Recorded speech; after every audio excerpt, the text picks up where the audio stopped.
ఇర్మియా గ్రంథము 30వ అధ్యాయము 12వ వచనం నుండి 22వ వచనం వరకు మార్చి చదువుకుందాం. పరిశుద్ధ గ్రంథము నుండి ఇర్మియా 30వ అధ్యాయము 12వ వచనం నుండి 22వ వచనం వరకు మార్చి ఉత్తర ప్రత్యుత్తర రీతిగా చదువుకుందాం. 12వ వచనం చదువుతున్నా. యెహోవా ఇలాగ సెలవిచ్చున్నాడు, నీ వ్యాధి ఘోరమైనది, నీ గాయము బాధాకరమైనది.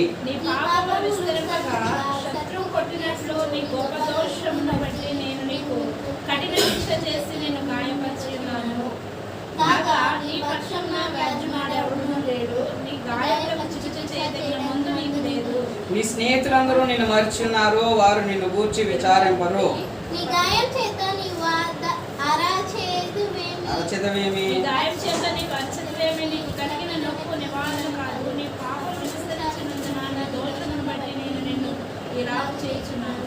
నిన్ను మృంగు వారందరూ మృంగివేయబడుదురు, నిన్ను బాధించు వారందరూ ఎవడును తప్పకుండా చెరలోనికి పోదురు. నిన్ను దోచుకుని వారు దోపుడు సొమ్మగుదురు, నిన్ను అపహరించు వారిని అందరినీ దోపుడు సొమ్ముగా అప్పగించెదను.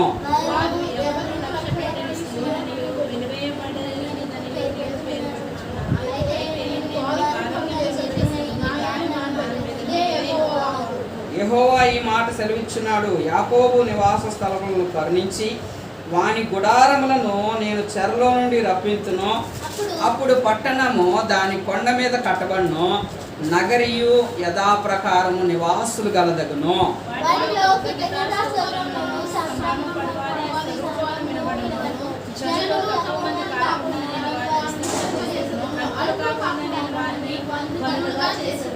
వారి కుమారులు మునుపటి వలె నుందురు, వారి సమాజము నా ఎదుట స్థాపింపబడును.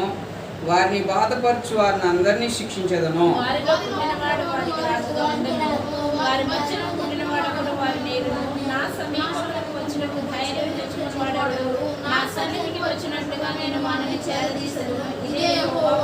అప్పుడు మీరు నాకు ప్రజలయ్యుందురు, నేను మీకు దేవుడనై ఉందును. చాలండి, 22వ వరకే, 22వ వచనం వరకు చదువుతున్నా.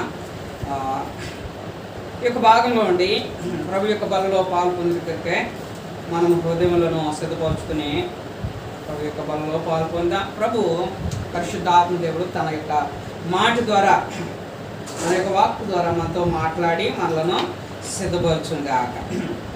ఇక్కడ 12వ వచనము చూస్తే 12వ వచనంలో ఏం రాయబడిందంటే, యెహోవా ఇలాగు సెలవిచ్చున్నాడు, నీ వ్యాధి ఘోరమైనది, నీ గాయము బాధకరమైనది, నీ పాపములు విస్తరింపగా శత్రువు కొట్టినట్లు నీ గొప్ప దోషమును బట్టి నేను నీకు కఠిన శిక్ష చేసి నిన్ను గాయపరుచున్నాను. కాగా నీ పక్షమున వ్యాజ్యమాడెవడు లేడు, నీ గాయములకు చికిత్స చేయదగిన మందు నీకు లేదు. ఇక్కడ దేవుడు అంటున్నాడు ఒక మాట. ఏ మాట అంటున్నాడంటే, నీ గొప్ప దోషమును బట్టి, నీ పాపములు విస్తరింపగా నీ గొప్ప దోషమును బట్టి నేను నీకు కఠిన శిక్ష చేసి నిన్ను గాయపరిచి ఉన్నాను. ఏం చేశారు? ఎవరు గాయపరిచారంట? ఎవరు గాయపరిచారు వారిని? దేవుని ప్రజలైన వారిని గాయపరిచింది ఎవరు అంటే దేవుడే గాయపరిచాడు. ఎవరు గాయపరిచారు? దేవుడే గాయపరిచాడంట. ఇక్కడ అంటున్నాడు, శత్రువు కొట్టినట్లు నీ గొప్ప దోషం బట్టి నేను నీకు కఠిన శిక్ష చేసి నిన్ను గాయపరిచాను. దేవుడు ఏం చేస్తాడు? కఠిన శిక్ష చేసి గాయపరిచాడు. దేవుడు ప్రేమామయుడు, దేవుడు ప్రేమామయుడు, దేవుడు ప్రేమామయుడు అని అని అని మనము పాపములు చేస్తే, అధికమైన పాపములు చేస్తే, ఇక్కడ అంటున్నాడు చూడండి, ఒక్క పాపం కాదంట, 13వ వచనంలో అంటున్నాడు, నీ పాపములు విస్తరింపగా అంటున్నాడు. ఏమి? పాపములు విస్తరించిపోయినాయి అంట.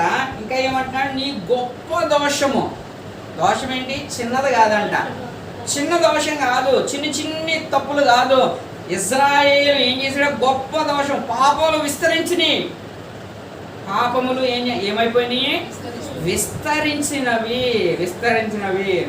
అందుకని చెప్పి దేవుడే ఏం చేస్తూ వచ్చాడంట, గొప్ప శిక్ష, కఠిన శిక్ష చేసి గాయపరిచాడు. గాయపరిచితిని అంటున్నాడు. అక్కడ అంటాడు, నీ గాయములకు చికిత్స చేయదగిన మందు నీకు లేదు, మందు నీకు లేదు. 15వ వచనంలో మళ్ళా అంటాడు, నీ గాయము చేత నీవు అరచుదువేమి, నీకు కలిగిన నొప్పి నివారణ కాదు, నీ పాపములు విస్తరించినందున నీ దోషమును బట్టి నేను నిన్ను ఇలాగూ చేయుచున్నాను. దేవుడు ఏం చేస్తున్నాడంట? ఆయనే శిక్షిస్తున్నాడు. ఆయన ఏం చేస్తున్నాడు? శిక్షిస్తున్నాడు. ఆయనే శిక్షిస్తున్నాడు. చాలా మటుకు అనుకుంటారు, అయ్యో నన్ను ఎవరో బాధ పెడుతున్నారు, నన్ను ఎవరో కష్టపెడుతున్నారు, నాకు ఎవరో వేరుగా ఉన్నారు అనుకుంటున్నారు. కానీ ఇక్కడ ఎవరో కాదు నీకు వేరుగా ఉంది, దేవుడే. దేవుడు ఏం చేస్తాడంట? గాయపరిచి. ఎందుకని? పాపములు విస్తరించిపోయినాయి. ఏమిటి ఇశ్రాయేలు పాపం? ఏంటి యూదావారి పాపం అంటే, దేవుడు ఎన్ని మారులు వారిని గద్దించిన, ఏం చేశాడు ఆయన? ఎన్నో మార్లు గద్దించాడు. ప్రవక్తను ఉదయమనే పెందల గడ లేచి ప్రవక్తను పంపించాడంట. ప్రవక్తలను పంపిస్తూ వచ్చాడు. ఎంతో మందిని, ఒక్కరు కాదు ఇద్దరు కాదు, అనేక మంది ప్రవచిస్తూ వచ్చారు. ఇజ్రాయేలు నీ యొక్క మనసు దిద్దుకొని దేవుని ధర్మశాస్త్రం అనుసరించు, దేవుని వాక్యం అనుసరించి బ్రతుకు, అన్యాయమును విసర్జించు, అక్రమను విసర్జించు, దేవుని కొరకే జీవించు, పరిశుద్ధంగా పవిత్రంగా బ్రతుకు, అన్య దేవతలను వాటిని అన్నింటినీ నీలోని తొలగించుకో. దేవుడు ఎన్ని మార్లు హెచ్చరించినా వారు ఏం చేస్తూ వచ్చారంట? వినలేదు. ఇశ్రాయేలు పాపములు ఏమైపోయినాయంట? విస్తరించినవి. ఇక దేవుడు హెచ్చరించే కొద్ది ఇంకా పాపం చేయడం మొదలుపెట్టారు. దేవుడు హెచ్చరించే కొద్ది పాపం చేస్తూ, అధికంగా పాపం చేస్తూ వచ్చారు. ఇంకా విననొల్లని వారుగా తయారైపోయారు. విననొల్లని వారుగా వారు తయారైపోయారు. ఇక దేవుడు ఏం చేయాల్సి వచ్చిందంట? శత్రువు కొట్టినట్లుగా కఠిన శిక్ష చేసి గాయపరిచారు. అందుకనే 12వ వచనం అంటాడు, నీ వ్యాధి ఘోరమైనది, నీ గాయము బాధాకరమైనది. దానికి అసలు మందే లేదు. దానికి ఏం లేదంట? మందు లేదంట. నీ నొప్పి 15వ వచనం అంటాడు, నీకు కలిగిన నొప్పి నివారణ కాదు, నీకు కలిగిన నొప్పి నివారణ. నీవు ఎంత అరిచినా కానీ నీ నొప్పి ఏమవ్వదు, నివారణ తగ్గిపోదు అంటున్నాడు దేవుడు. దేవుడే శిక్షించాడంట. దేవుడు ఏం చేస్తున్నాడు? శిక్షించేవాడు అంటున్నాడు. చూడండి, ఒక మాట చూసుకుందా. 1 కొరింథీయులకు రాసిన పత్రిక 11వ వచనము, క్షమించండి 11వ అధ్యాయము 32వ వచనము. 1 కొరింథీ 11:32. మనము తీర్పు పొందిన ఎడల లోకముతో పాటు మనకు శిక్షావిధి కలుగునట్లు ప్రభువు చేత శిక్షించబడుచున్నాము. ఎవరి చేత? ప్రభువు చేత శిక్షించబడు. ఎందుకు శిక్ష వస్తుంది? 31వ వచనం ఉంది చూడండి. అయితే మనలను మనమే విమర్శించుకొని ఎడలా తీర్పు పొందకపోదు. 28వ వచనం చదువుకుంటే, కాబట్టి ప్రతి మనుషుడు తన్ను తాను పరీక్షించుకునేవాళ్ళను, అలాగూ చేసి ఆ రొట్టెను తిని ఆ పాత్రను త్రాగవలను. ప్రభు శరీరం అని వివేచింపక తిని త్రాగువాడు తనకు శిక్షావిధి కలుగుటకే తిని త్రాగుచున్నాడు.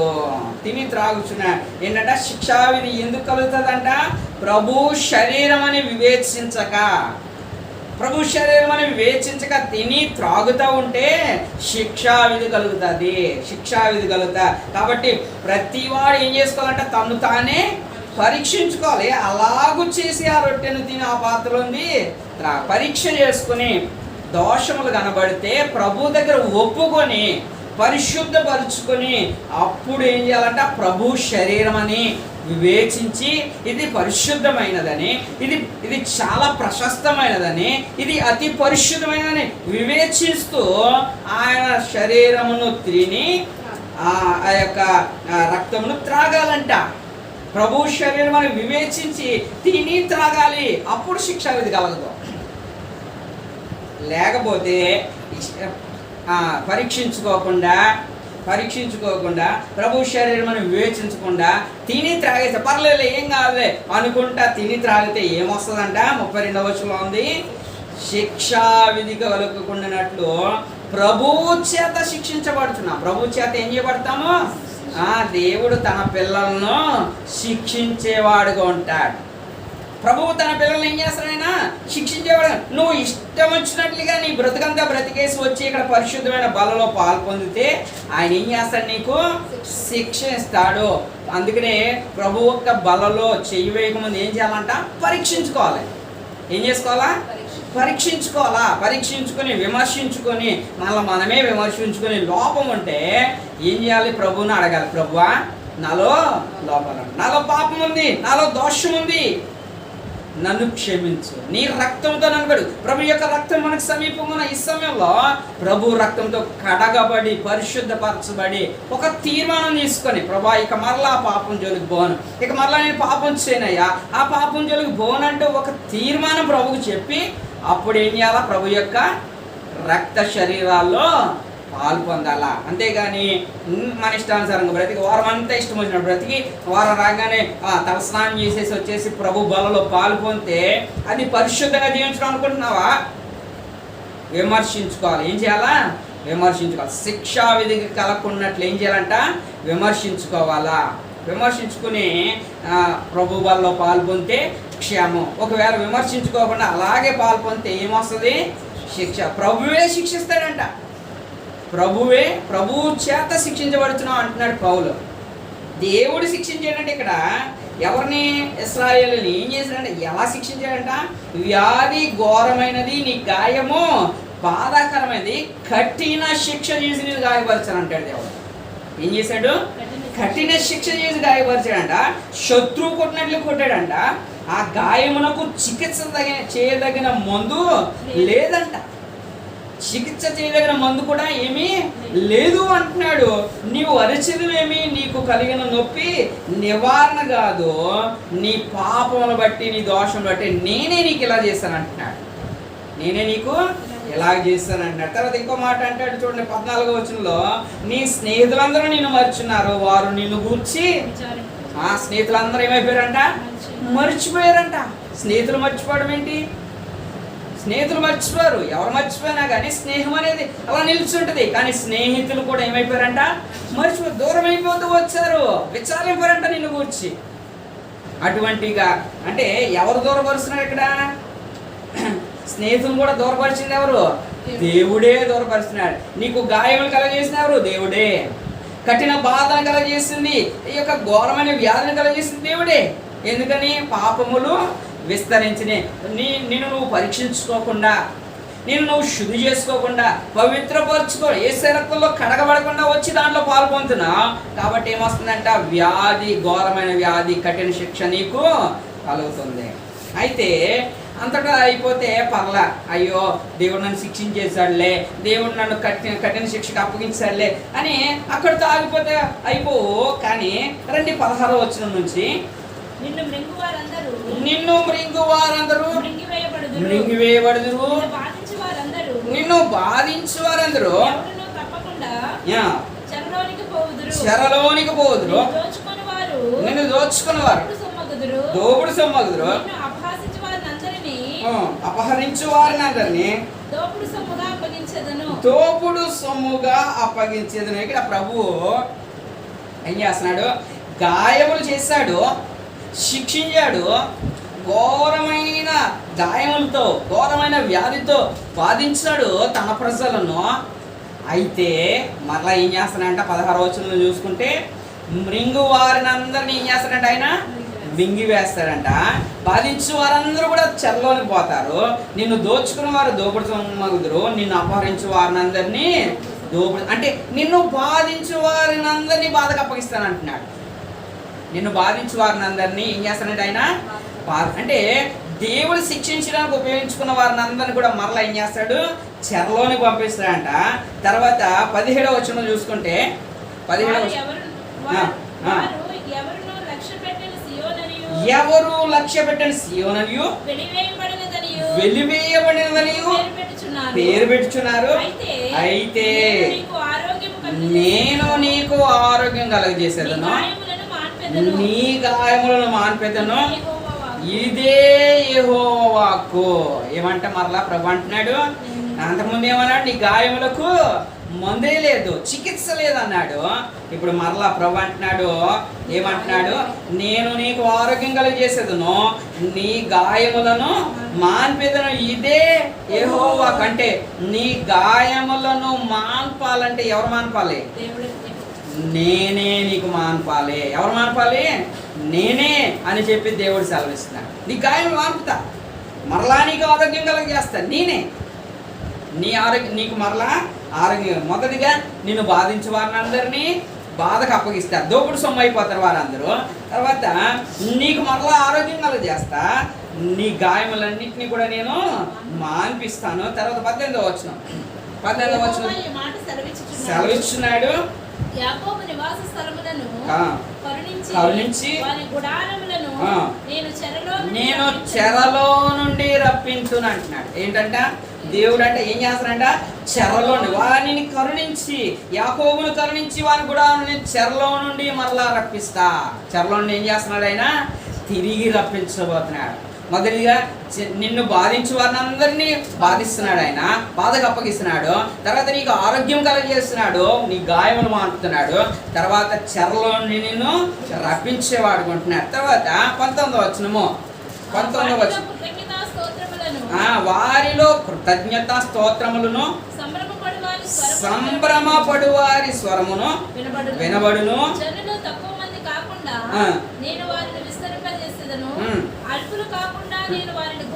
గనులుగా చేసి ఏమంట? ఏం చేస్తాడంట?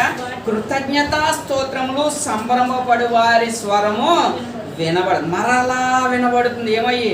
కృతజ్ఞతా స్తోత్రములు సంభ్రమపడు వారి స్వరము వినబడుతుందంట. అల్పులుగా ఉండరంట జనులు. ఎలా ఉంటారంట? గనులుగా చేస్తాడంట. అల్పులుగా ఉండరంట, గనులుగా చేస్తాడు. ఆ తర్వాత 20వ వచనంలో చివరి భాగంలో ఉంది, క్షమించండి, 21 చివరి భాగంలో ఉంటుంది.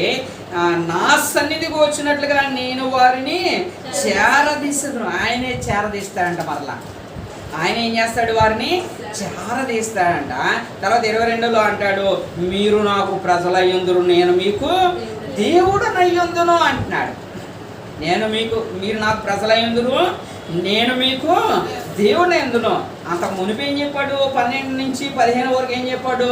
నీ గాయము ఘోరమైపోయింది, నీ వ్యాధి ఘోరమైంది, దానికి అసలు మందే లేదు, చికిత్సే లేదు, నువ్వు ఎంత అరిచినా కానీ అది తగ్గదు, నువ్వు ఎంత అరిచినా కానీ నీ నొప్పి తగ్గదు అని చెప్పి దేవుడు సెలవిచ్చిన దేవుడు 16వ వచనం నుంచి మాట మార్చేస్తాడు. మరలా 16వ వచనం నుంచి అంటాడు, నీ గాయమును నేను బాధించే వారిని బాధకు అప్పగిస్తాను, నీ గాయం నేను మారుతాను, నీకు ఆరోగ్యం కలగజేస్తాను, నేను చెరలోంచి రప్పిస్తాను, నీలో మరలా కృతజ్ఞతాస్తోత్రం పుట్టిస్తాను, నేనే నిన్ను చేరదీస్తాను, నువ్వు నా ప్రజలుగా ఉంటా, నేను నీ దేవుడుగా ఉంటా.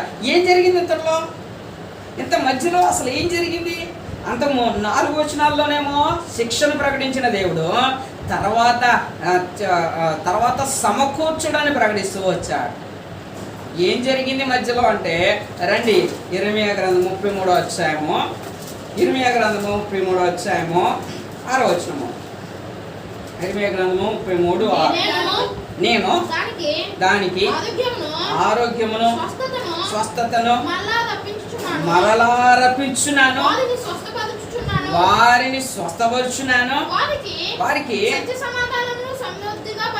సత్య సమాధానమును సమృద్ధిగా బయలుపరిచిన. ఇంకో వచనం కూడా చదువుకుందాం. యెషయా గ్రంథం 44వ అధ్యాయం 22. యెషయా 44:22. అయినను ఈ జనము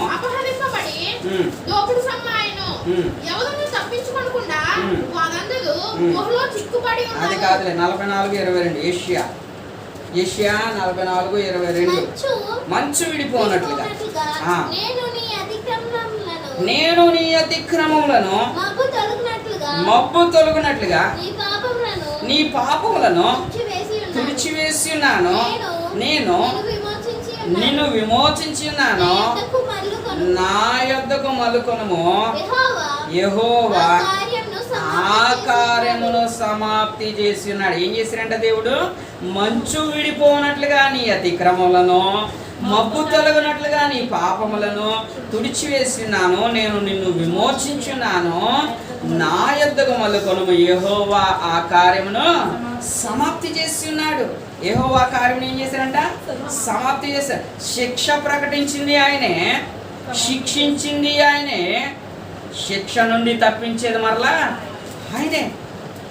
ఆయన కోపపడినా కానీ ఆయన కోపపడినా కానీ మరలా ఏం చేస్తాడంట? జాలిపడే దేవుడు. కోపపడి శిక్షించాడు. కోపము వచ్చి వారిని శిక్షిస్తూ వచ్చాడు. కానీ మరలా జాలిపడి ఏం చేస్తున్నాడు? వారిని ఆయన సమకూరుస్తున్నాడు.